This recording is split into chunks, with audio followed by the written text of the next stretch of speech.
Hello, hello, hello, everybody. Hi, Nick. Hello, MDV. How's it going? Hey, it's going great. Awesome, awesome. Is you there? Can you hear you okay, Nick? Are you there? Oh, did I mute you? Wait a second. Let's just see. Oh, yeah. I've muted you. There we go. Yeah, it Sorry says the about host muted you. that. Yeah. Okay, welcome, guys. Welcome to the Trio Show. We've got some very special guests here today. Super excited. It's the collaboration you've all been waiting for, man. It's got to be absolutely epic.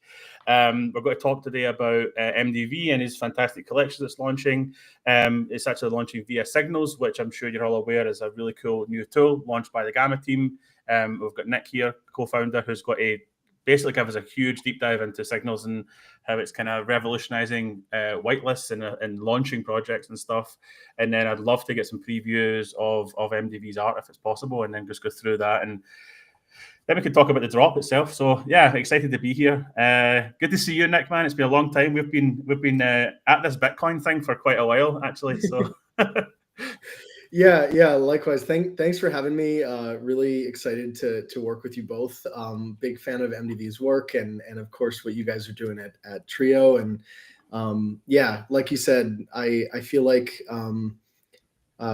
probably I think you may be one of the very first people I met, even in like the Bitcoin ecosystem at all, like back from Satoshiables. So yeah, it's pretty crazy to there. I feel like there's not there are fewer and fewer people that have stuck around, and you've been like a central force. So yeah, it's always fun to reconvene.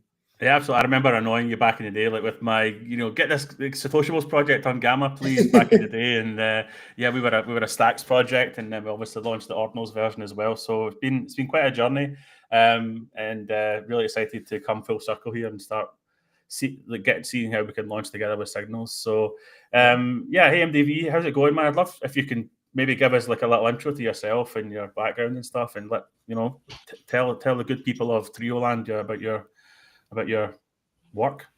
Yeah, sure. So I think some people might know me from I co-launched Portraits with Rax about 6 months ago. I think that's a collection many people have heard of. But before that, I've been in Ordinals since kind of the beginning. I started creating art early 2024. Like the super quick backstory on that is I work at a school for kids with learning disabilities. I do IT, everything tech, all their financial stuff, web dev, and some of the kids wanted to do 3D art for a project. They were trying to make like a 3D comic book, and I was like, well, I guess I'll learn Three.js for this, and I've just learned how to do that. And then I saw after OCM launched, I realized, oh, there's definitely like a unique opportunity to kind of like create and sort of innovate on some art here. So started working with Three.js, put out I think 7 or 8 collections so far. I should know that. Yeah, around 7 or 8. And yeah, I've been working on Bitcoin ever since. Really found some love with Ordinals, just the whole medium. And yeah, just happy to be here. Thanks for having me. Yeah, that's super cool. I think generative art for me is one of the most exciting things on Bitcoin. I think I was actually in Japan in January, and there was some fantastic artists there. There was a whole floor. Harto was one of them. I think Rax might have been there. I can't remember, but there was a couple of others there. Yeah, I think so. Yeah, we had our own little room as well. It was basically the Art Golden Guy building that they were going to demolish, basically, and every floor was a different corner of crypto, and we had our Ordinals floor, and it was fantastic because especially when you look at generative art on big screens and stuff, and it just really pops out, and it's so dynamic. And the fact that you can also obviously integrate real integration with the blockchain itself and tick along with the blocks and stuff, I think that's super appealing. And yeah, man, I'm excited to see more generative art come to Bitcoin. I think it's got to be a real differentiator. It stands apart from other blockchains because it's kind of hard to do on other chains, I think it has a lot of Ordinals have a lot of constraints, and they also have a lot of superpowers that really make it a unique medium compared to anywhere else. And that's where I like how those things kind of inform and inspire the art. It's all very related to the chain. It's all connected to the chain. So yeah. Yeah, definitely. It's on chain forever. That's why we all love it as well. So, yeah. But yeah, I mean, I think from your perspective as well, Nick, I think you guys have also done a lot of great events over the last few years, right? And the screens you guys have produced are actually phenomenal. Sometimes that stage you guys have made with the whole backdrop as well, and then the galleries you put on have also been super great as well. So I think, like I said, this kind of art really just stands out and jumps when it's moving, and sometimes maybe it has audio on it and stuff. So yeah. Yeah, you know, it's kind of funny with the physical installations. Like, it's almost like it showcases how well Gen Art runs on Bitcoin as this like collective like code base almost. It's like a giant public repo, but it's funny when you want to show things IRL, you have to almost like, you know, do a screen recording or something, because this is like actual code based works like running completely on chain, and like you're actually only getting like a taste of it in person. I feel like that's usually like the other way around with a lot of crypto art. So I think I'm glad you brought it up. I think it's something that I think about a lot, and is one of those kind of funny things where it's it's a unique strength of Bitcoin in that way. Yeah, absolutely. On you go. Oh, you'll have like a 10 kilobyte file for the actual art, but then to represent it on a screen, you need like 300 megabytes of screen recording. It's so like intuitive and backwards. Another quite funny thing is as well, I think it's a blessing and a curse. I think the AI and ChatGPT and other, like, you know, Claude and all that have made a much easier for people to get their hands dirty with generative AI. But the curse in that is that they just love to melt people's browsers basically with this, like, they've got crazy code that just runs kind of insufficiently. So I'm a developer myself. So in my opinion, code is poetry, like code is art as well. So like that's another side of generative art, is the, you know, can you build it in a way which is actually functional and optimized and works really well in the browser? Because otherwise you just have, you know, you've got, you know, Leonidas banging your door down because you've just melted or.io with a good mint and stuff like that. So yeah, but I'm super excited to see more of this, and couldn't be happier to collab with you guys and getting this out there. So but yeah, let's dive into Signals then, Nick. So basically, start us from the beginning. Yep. You know, what gave you the idea to launch this? What was your pain points, and what is Signal actually, like, what's it solving?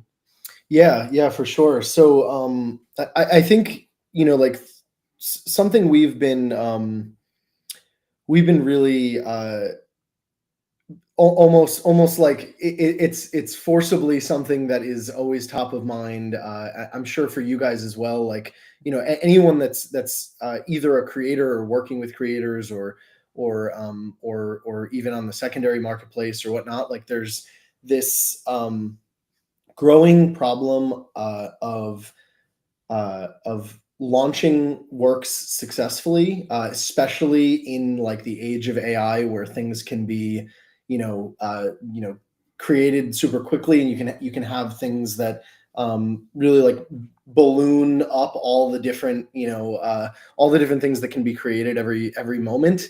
You kind of need both a way to see what is truly interesting and valuable and collectible, and then you just, you know, like setting aside the AI side of things, you also need just like a tried and true playbook for launching things successfully. And I think that as both platforms and as individual artists or project creators, a lot is being asked of you. Like, you know, MDV, you create these unique, you know, and I'm sure we'll talk about it in greater detail, but like, you're creating basically like a whole on-chain world, and all the skills that are used to create that are often very distinct from the skills to market and sell something. You know, it's not, you know, you might be good at it, but a lot of people aren't.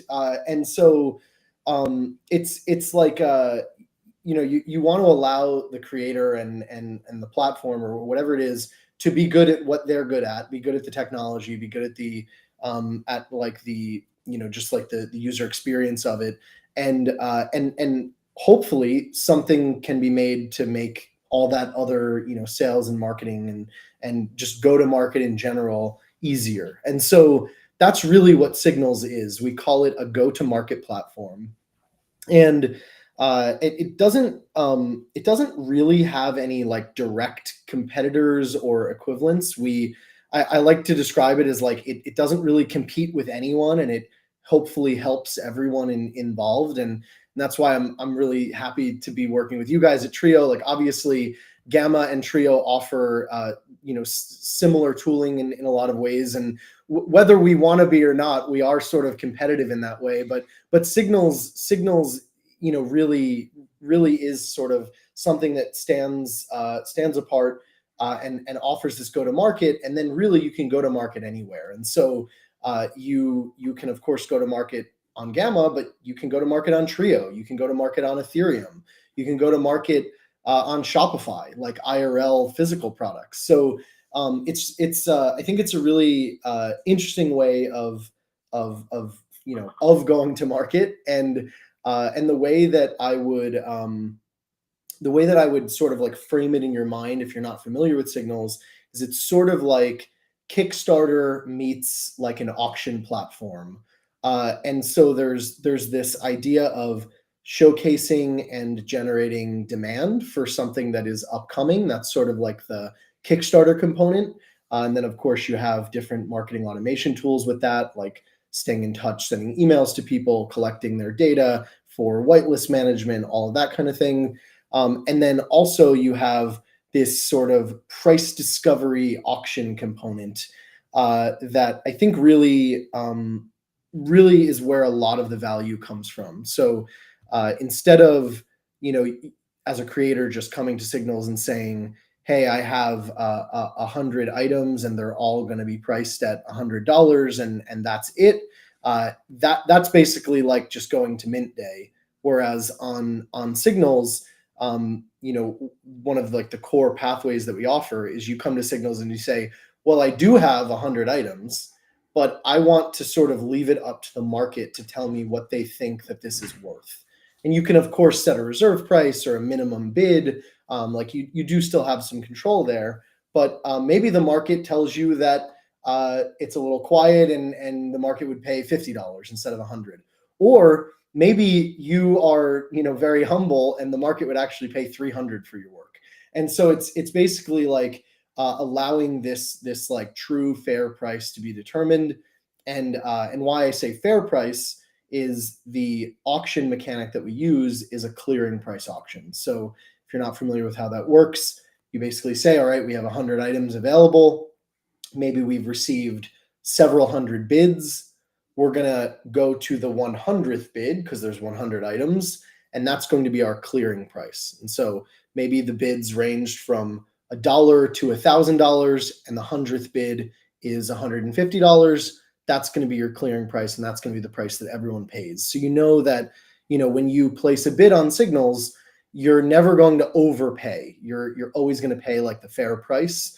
And yeah, that's sort of how the Signals process works. And then you can think of that as like step 0.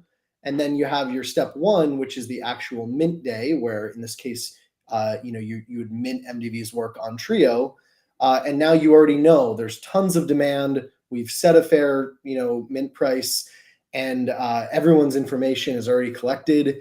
And now it's like, I like to describe it as like mint day is the most boring day ever in the best way possible. Like no more anxiety of whether you're going to actually mint out or not. There's no anxiety as a collector or trader that, everyone's just been given whitelists and there's no meaning to it. And am I going to get, screwed over by being one of the early ones to mint? Like all those things, everyone can kind of like set all those fears and anxieties aside, and you can just mint the thing for what is a fair price.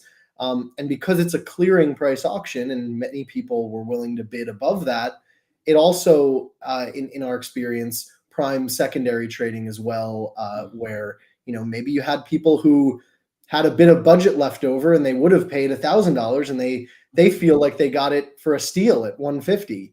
And now they have that sort of like extra funds available, and they might think it's actually worth more, and they might sweep some on secondary. So I think it's really just like a win-win for everyone involved. The artist has a lot of, functions that they probably didn't want to be doing, taken care of for them. The platform, in this case, Trio knows that there's a high success of this being, minting out, has good secondary, setup. And it's just, they can be better partners to the creators. And of course on the signals front, like we're hopefully providing this home for all this to happen. So yeah, hopefully that was like easy to follow. I know there was a lot there, so let me know if anything was unclear or if any questions, but that's really how it works, and I'm excited to see how it plays out with this release. No, definitely, and I think like you said, having done loads of launches in the past, that has been one of the hardest things to answer to any client is like, what price should we mint this thing at? And a lot of clients come in and say, 1 Bitcoin each. You're just like, okay, well, maybe this, let's just dial it back a little bit. So we've got a rough idea, looking back and looking at the market, but you can never pinpoint it. And the great thing about this is obviously it's going straight to the source and asking people in the moment, in this current environment, what do you want to spend? So I think it's a really great idea, and I'm looking forward to seeing where the price ends up, and trying to see how we can move that momentum over and get this thing minted out. I'm really excited about it. I don't know, is it possible you can share your screen? I can show us like what the current status is and maybe how it works in real time. Yeah. For sure. Let me just pull this up. So, right, you got this. Can you see it there? Cool. Yeah. I'm covering you guys, so I I won't see your reactions. Now is the time where you can give some sneers or whatnot. No, so if you come to the signals.art is the domain here, and I'm just gonna like do a quick little peruse through here just to kind of maybe reiterate some of the points that I mentioned. So, like I said, we call it a go-to-market platform, and hopefully we can use this like real demand to make drops fair and successful. And so, I sort of explained this. I'll just kind of breeze through, but I just wanted to kind of pause here because this is something that we really try to we really tried to think about how everyone can benefit from this. And so, creators, like I said, like that anxiety and stress and all of that is kind of taken away.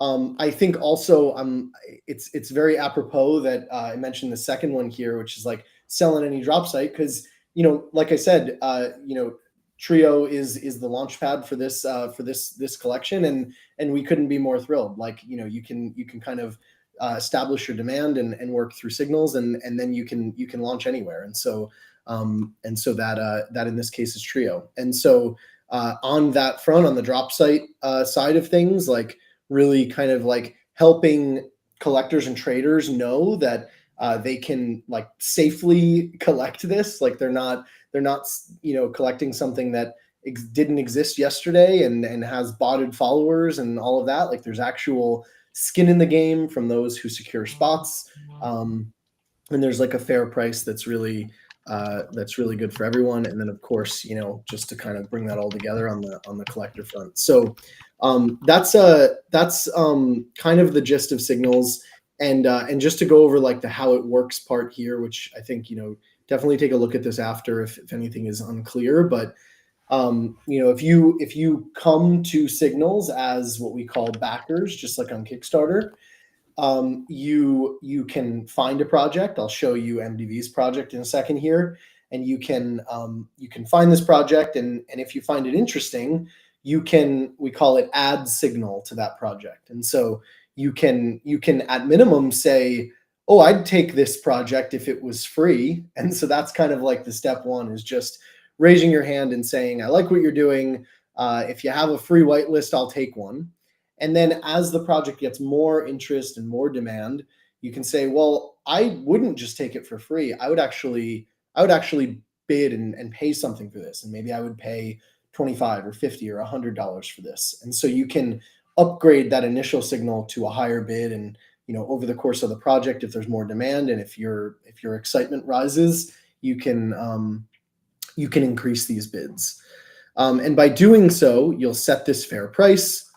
And then finally, you get to something that we call last call. And this is a 24-hour period where all of the bidders basically have one final chance to secure a spot. So we'll say, all right, the project has been running for, let's say, 2 weeks. At the end of the 2 weeks, we've found that if we were to end the project right now, the price would be $75, let's say. And so now we give you 24 hours for one final chance. And we say, all right, you know that it's going to be at least $75. Do you want to increase your bid? Maybe your bid was $80 and you say, all right, I'm on the fence. Maybe I'll increase to $90 or $100 so that I have a little bit of leeway when others place their bids. And ideally, you just bid your maximum. You'll never overbid. If you overbid, we'll give you a refund of the difference. And then hopefully you get your access, you get your basically whitelist, and you've already paid a deposit. So that'll come right off the top. And then you'll go and you'll mint it. In this case, you'll mint, MDV's project on Trio. So that's how the signals process works. And I'm just going to go back. Here's the project here.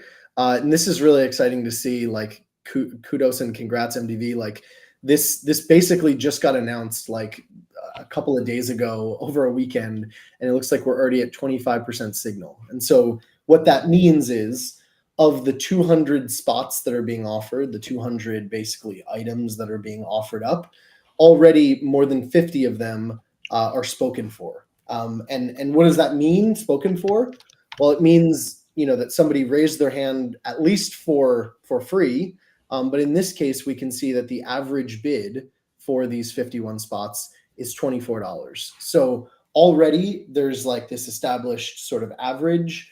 The average isn't necessarily what the final price is going to be. That's just sort of like representative of where things are generally at the moment.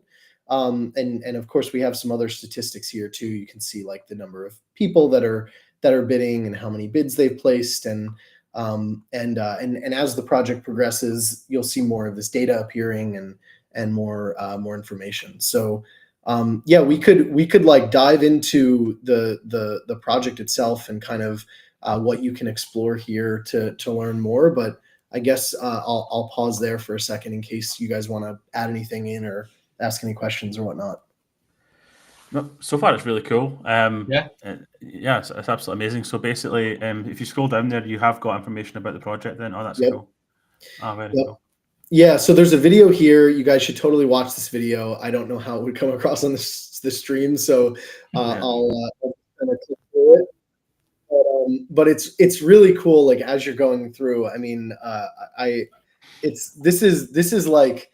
I don't think it's an exaggeration to say this is like a mini world. Like, it really has all of the components that you need to like move around, play around. Like, you can add objects to the world. You can play these mini games, and yeah, you can read all about it. There's actually a demo that's linked here. I guess like maybe I'll turn it over to you, MDV. Like, I can scroll to where you're looking, or if you want to take over the share, you can do that too. But just one quick mention I'll say in case you do take the share is you can also see some information on the project overall info and some frequently asked questions about the project. If anything is not answered in this stream by MDV, like, of course, ask questions in the comments if you have any. But if anything is unanswered, you may be able to answer them here, or you can leave a comment if you're a backer as well. So.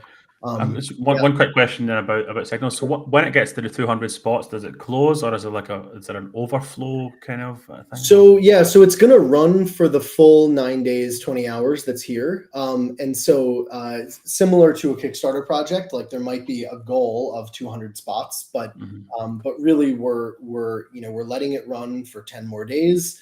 We're going to see where it ends up. And so I'm glad you brought this up. I forgot to mention this. So as the 200 spots get allocated, you'll get closer to and hopefully reach 100% signal. And so what that means is that every spot from the project has been allocated at some price.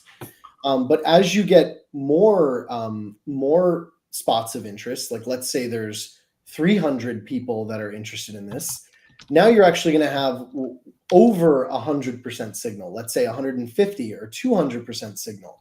And that's where like the auction really heats up. So right now you can see that just organically, people are placing their bids, and we're around $25 a spot here. But as you get to and above 100% signal, that means that there's more demand than there is supply, and you're actually going to have to outbid your co-bidders there to lock in your spot. So I think it actually becomes kind of fun, and you can browse through the signals feed and see the other projects. You can sort by projects that are completed and kind of see how some of the existing projects have ended, and kind of all the price data and whatnot, and get a feel for it. But yeah, it's I find it pretty fun as like a bidder to you're almost like playing a game in a sort of like, oh, I really want to get my spot or spots, and you can do some fun bidding strategies. Like you can bid for 5 spots all at different prices. So let's say you say I definitely want one. I'm going to bid $200 for one, but then I'll bid $100 for a second one, and I'll bid $50 for a third one. And if it's going to be $40, I'll get 5 spots. And so you can really like almost do like a ladder of bids, so that you can kind of allocate a certain amount of budget towards the project. Got it. Very cool. That's awesome. Thanks for the overview, Nick. Yeah, man, excited to get this thing to 100% then, and maybe even more than 100%. So it's really cool. Yeah. I'll let you take the stream, MDV, if you wanna share more. Yeah. Or Brock, I don't know if you had other things to mention. I don't want to. No, that was it. No, it's awesome. It's a great overview, man. So yeah, I'd love to dive into the artwork, definitely. Yeah. I will say, working with Signals has been awesome. I love the customizability you have for that launch page, being able to put so much detail in, and actually like the FAQ section, being able to attach videos and GIFs. That's always been. It's kind of hard to get everything you want to say into a launch page. That's pretty tough. So that's been really cool. And it's so obvious, right? It's so obvious because it's like I'm saying it's so obvious because it's like that's the reason why people get excited about this project, is actually having information on it. So. It's kind of funny and a bit like I think on like the Gamma side of things, I'm like, why haven't we had this to begin with? Like I feel like that's what you're thinking too. It's like yes, it feels like it belongs, but again, like honestly, I don't even know if we will do it on the Gamma side, because Gamma, we're trying to like it's the launch tools. It's not necessarily the marketing hub, and that's really what Signals is sort of trying to be. So it's like, of course, in the marketing hub, you need the place to be able to explain that, and so hopefully, it sounds like there is. So anyway, take it away. Yeah. I'm just gonna leave this up. I can refresh it a couple times. So this is the demo, but this is exactly the same thing that's on chain. Actually, all of the pieces are already inscribed, so I can send a link to look at it like on ordinals.com if you want. But yeah, this is exact one-to-one source code, fully on chain. And yeah, I'm going to talk about it while this is going, and then I'll start interacting with it a little more. So I guess the elevator pitch is it's an endless roller coaster sim on a procedurally generated alien planet. So that's like, if I had to get it down to 100 characters, that's what it would be. But I'm going to kind of zoom out and talk about the inspiration and the context and like how I got to this point. So like I mentioned earlier, what I love about Ordinals is the constraints and how those kind of inform the art. So specifically, having high fidelity and scope are both really difficult and expensive. Whether that's trying to make a really high fidelity art with like a traditional art method, or it's just trying to have a lot of assets on train. Everything has sort of that layer of difficulty. And so what I've always kind of dreamed about is having really a fully expansive, infinite like world. So you just generate a new block of terrain if you notice that hitch. So yeah, it will keep this. I left this going for like 20 hours and it hasn't crashed or anything. It'll keep going forward and making new terrain forever. But yeah, so I wanted something humongous, immersive, giant scale, high fidelity, kind of like more reminiscent of. I took inspiration from No Man's Sky for this a lot with like the procedural planets, and also from like kind of 80s classic sci-fi. There's like a film filter going over it to kind of make it have like that CRT feeling. But yeah, this wouldn't have been possible even like a year ago. So the sats that I'm selling for this, they are, it's a 400 parent-child sats that are all block 9s, and they were inscribed in inscription range 69 million. I did this in April of 2024, just knowing that I would at some point be able to make the art that I was envisioning. but the fees were like 100. That was right before RuneScout, so fees were crazy. We didn't have Brotli compression yet. The scope of things was impossible, and so to make this work, there's a full physics engine called CannonJS that I put on Gen.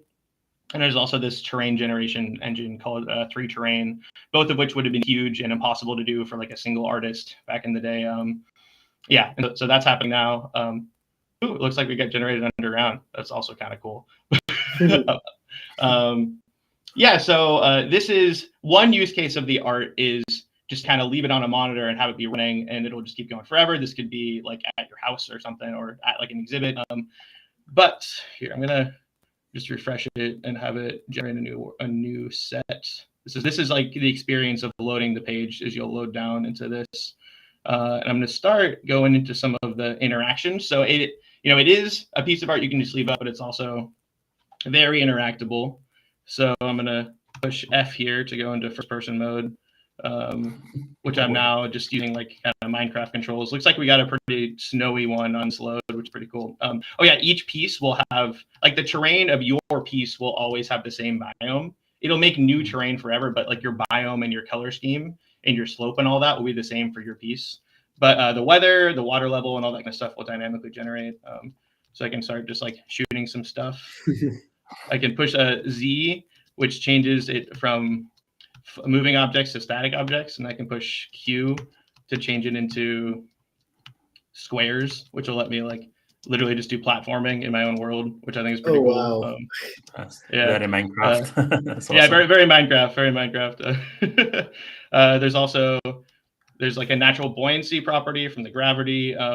Yeah, honestly, just having physics on chain lets you do so much interesting stuff that a lot of it is kind of emergent, as it just comes from having the physics engine, and a lot of it was sort of like manually integrated myself. But yeah, I'm underwater and you can see the buoyancy of these natural objects. But here, I'm X out of this. Now I'm back onto here so I can pause it.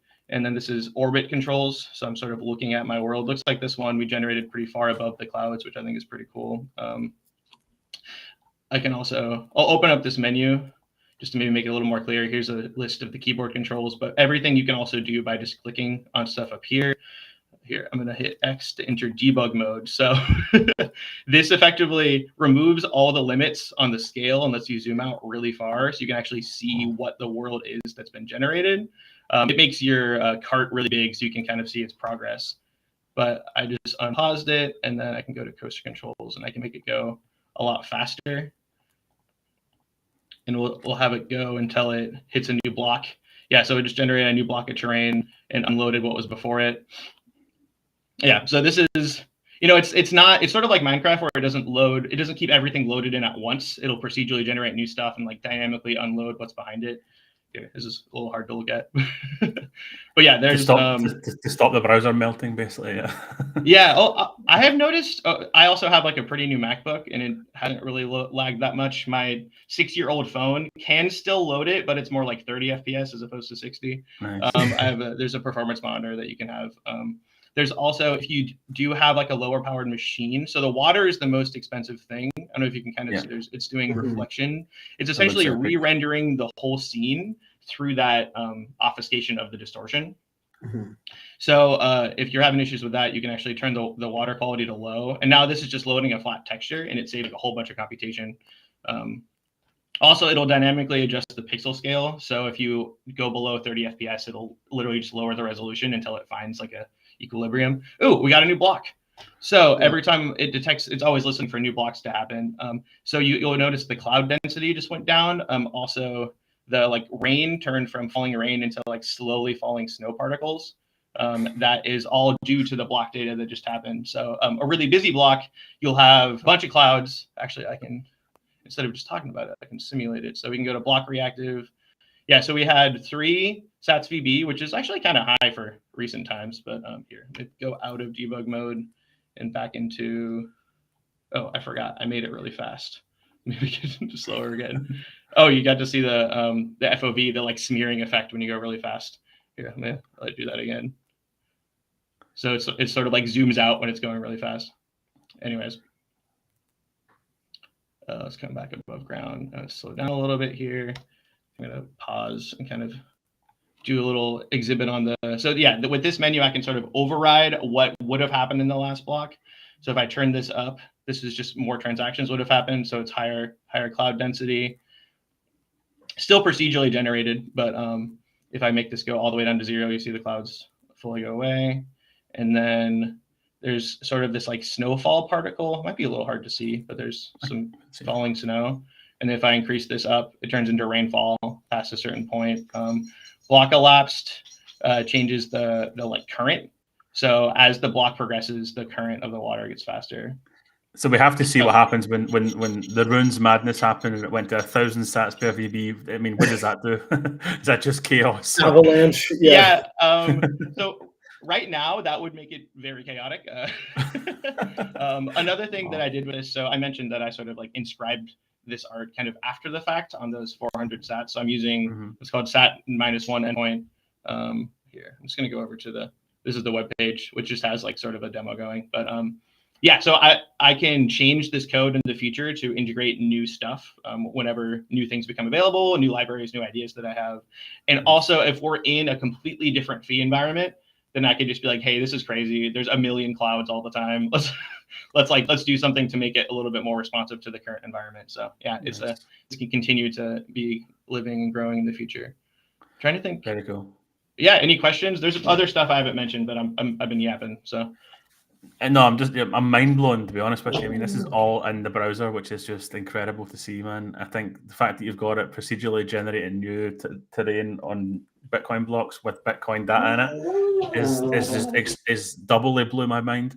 And yeah, I think it's the coolest thing I've ever seen on Bitcoin, man. It's pretty awesome. Like, quite honestly, I love the fact that you've got it upgradable as well. You know, and I don't know if you're familiar, but like, I wrote a lot of the stuff for the Pizza Ninjas collection, right, which was back in the day with Trevor, and we purposefully made that also upgradable, right, because it's essentially a mini app that we made. It's just, it adds so much more flexibility, because like you said, you don't know what the future holds, and it's kind of always that balance. And we had a good in-depth discussion with my team and Trevor's team in terms of just like, be prepared to have some weirdo come to you and say, oh, but it's not immutable then if you can upgrade it, you know? And it's just like, but so it's like a balance of like, well, actually, the reason we've done it is basically to like offer a better experience over time. And eventually you might just make it so dynamic that you can just burn the JavaScript and then it's immutable, right? It's that easy, basically. And, well, also the original code is still there and immutable. You're just instructing the browser to load the most recent version. But if somebody wants to like effectively pin a prior version, they could go back to it.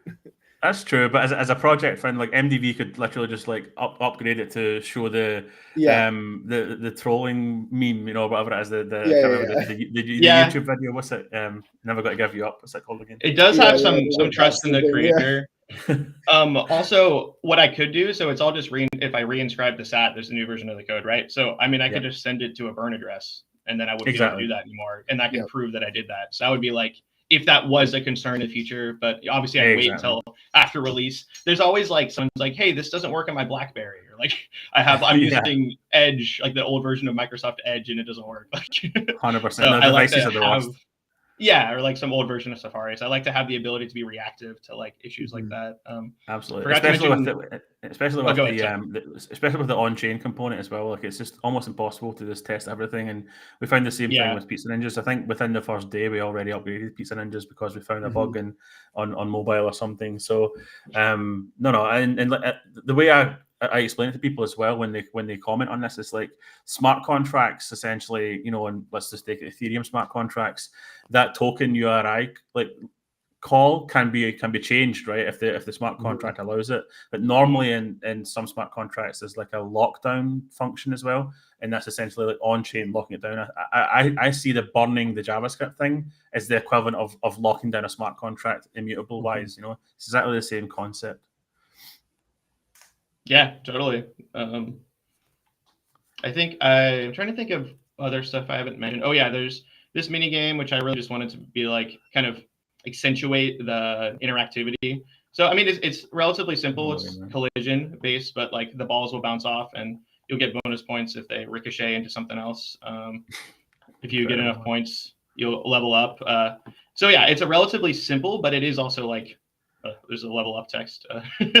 Just adding in anything extra that I can to add a little value to the collectors, just like, hey, why not add a little fun mini game? You already got the physics working. It's like relatively simple to do something like this.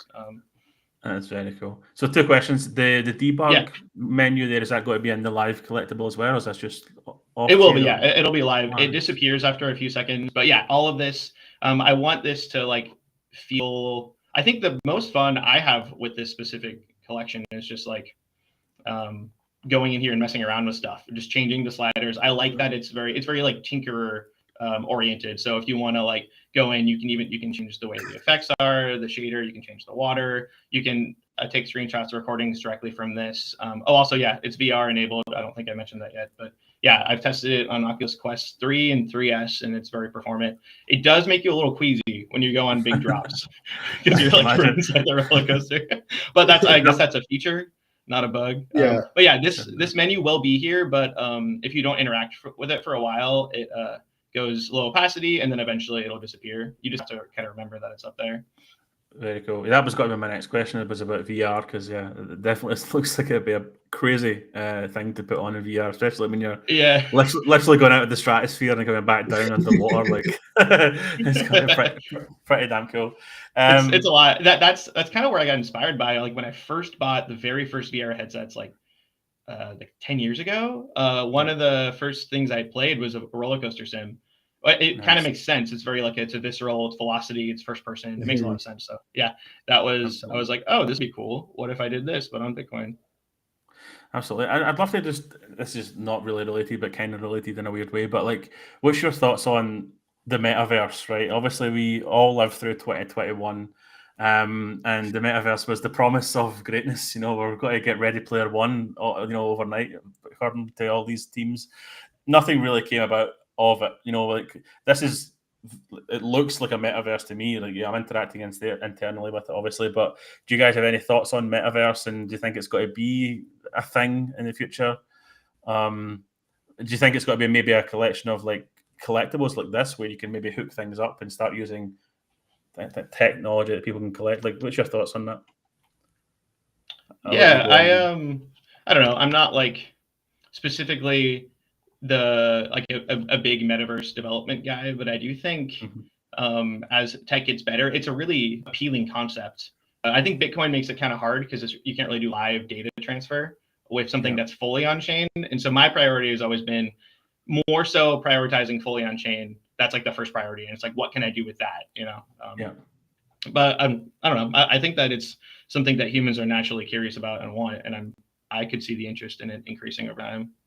Yeah, would you think, Nick? I mean, metaverse, my opinion was just like you're running around, you jump up and down. Yeah, that's the thing. I think like I love the idea of something like this in terms of I want to have an experience or play a game, and so I'm going to come here and I'm going to do that.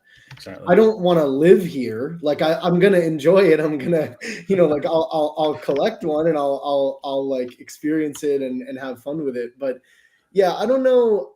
I've never personally been a big like I want to live my life in the metaverse, and I don't know. I feel like at least until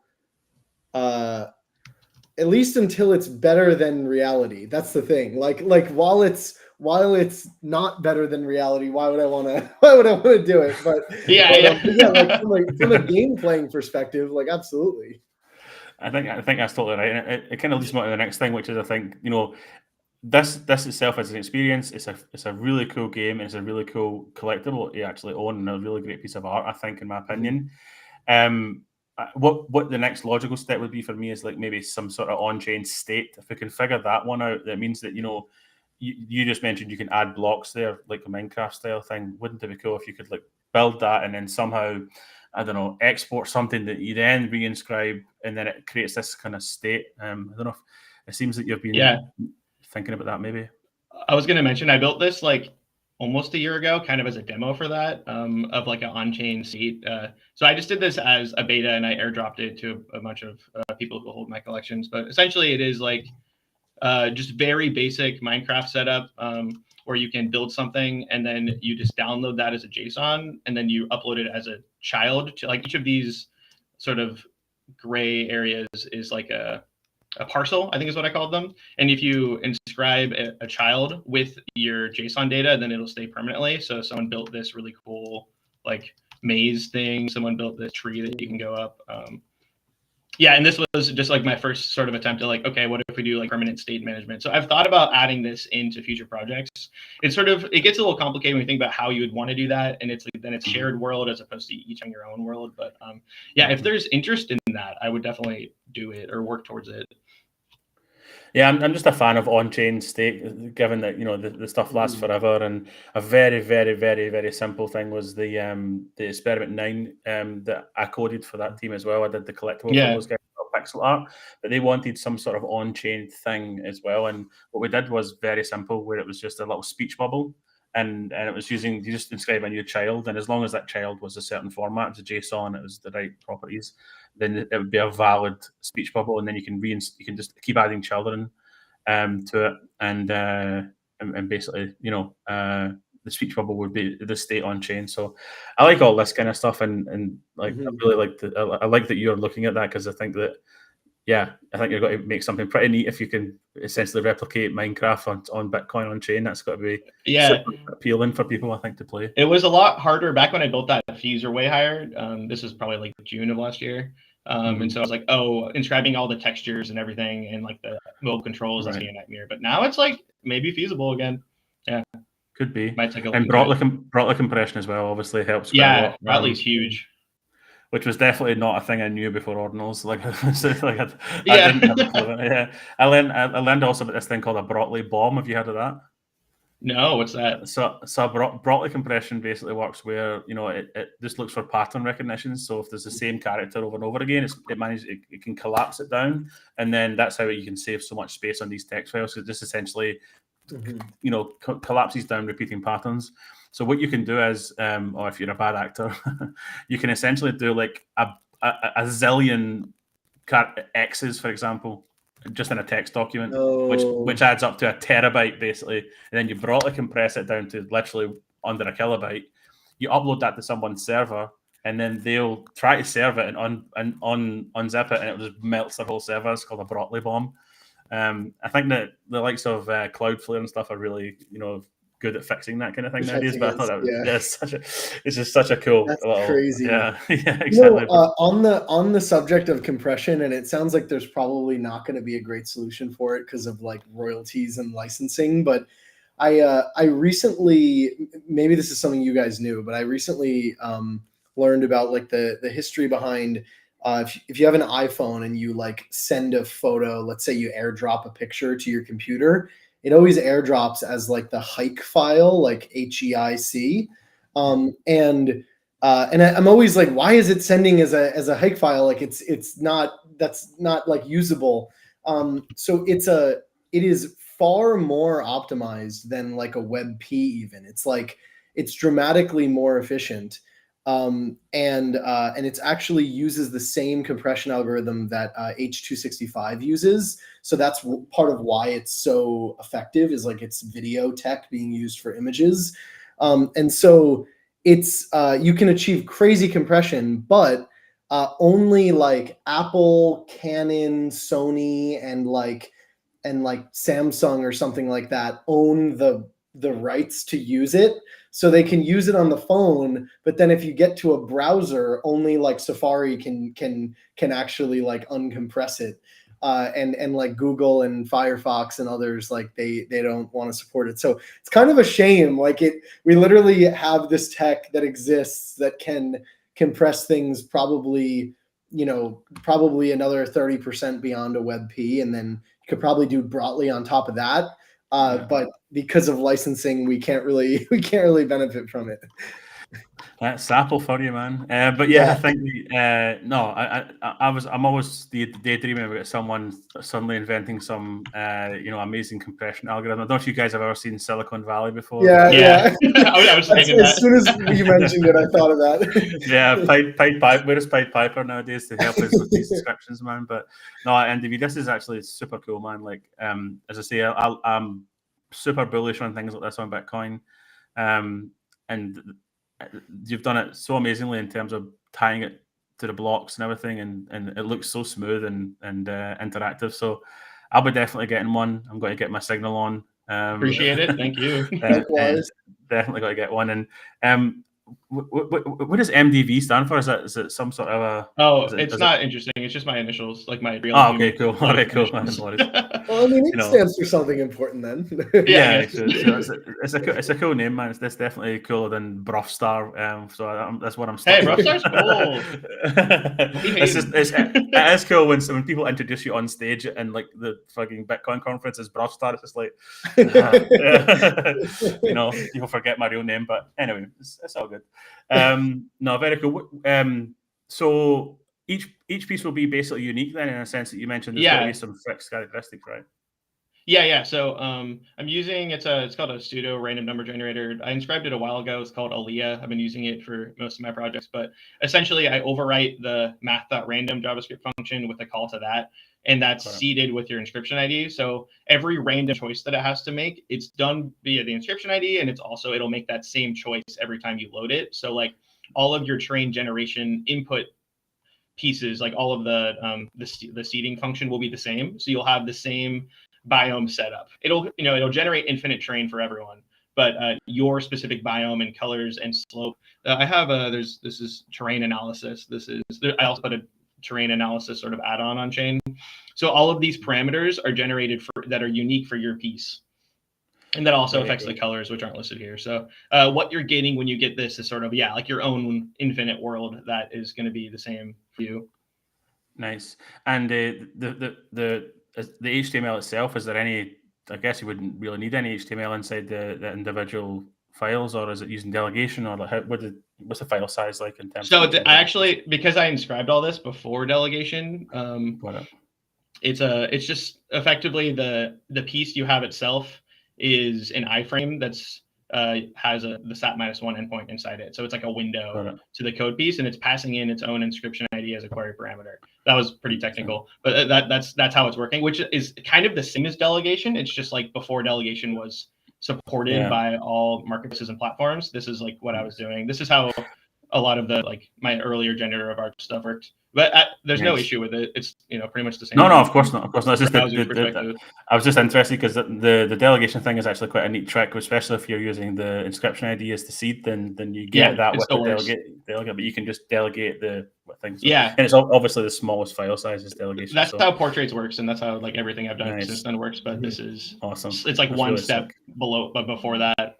But then you get inscription 69 million, which is kind of cool. It has like a little badge in Magic Eden for some reason. Very cool. And all these libraries. My dog's making noises. No, it's dinner time. All these libraries that you've inscribed, are you obviously it's on chain. So like, do you have like a link to them all?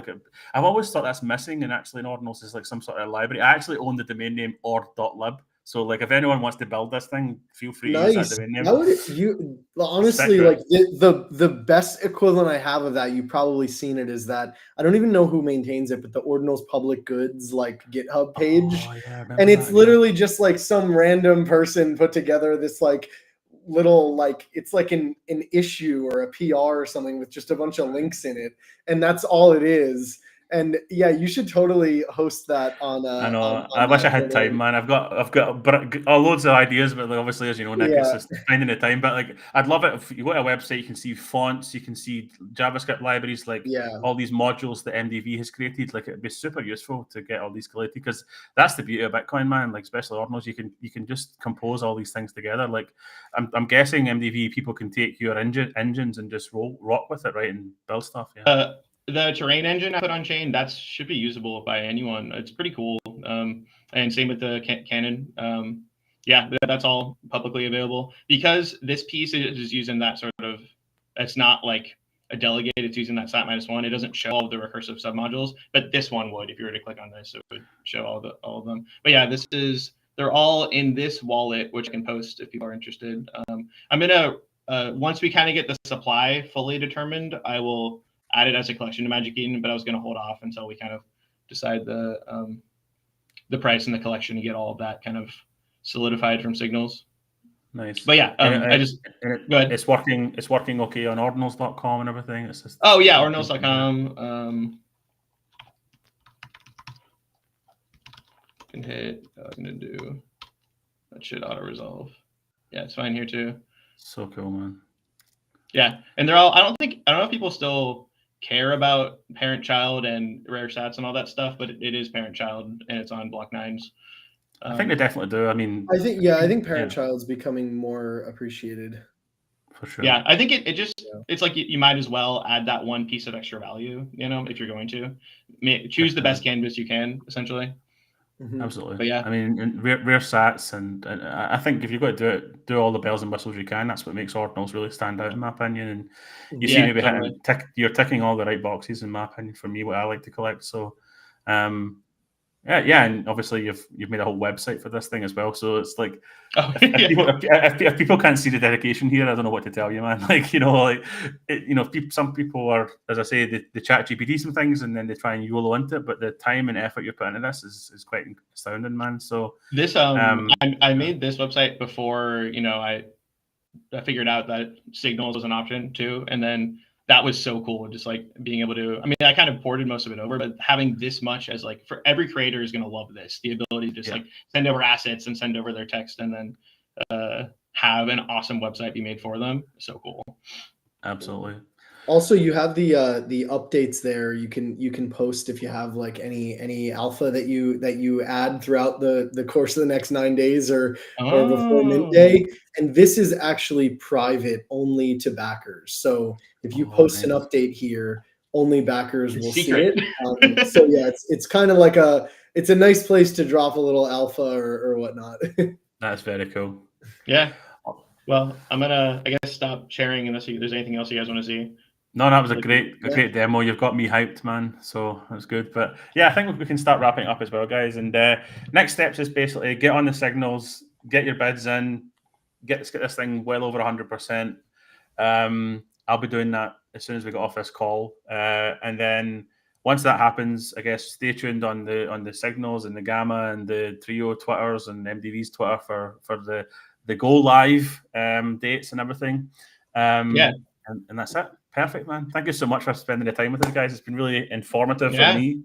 And I've got me jazzed up today. So I need to go calm down a little bit. I need to go. Very excited about it. I need to go calm down, before I go on my next meeting. I'll just be like, wow, guess what? But yeah, awesome, guys. Thanks so much for taking the time. And thank you. Appreciate it. Awesome collab. Cheers, guys. Thanks, guys. Bye-bye. Bye.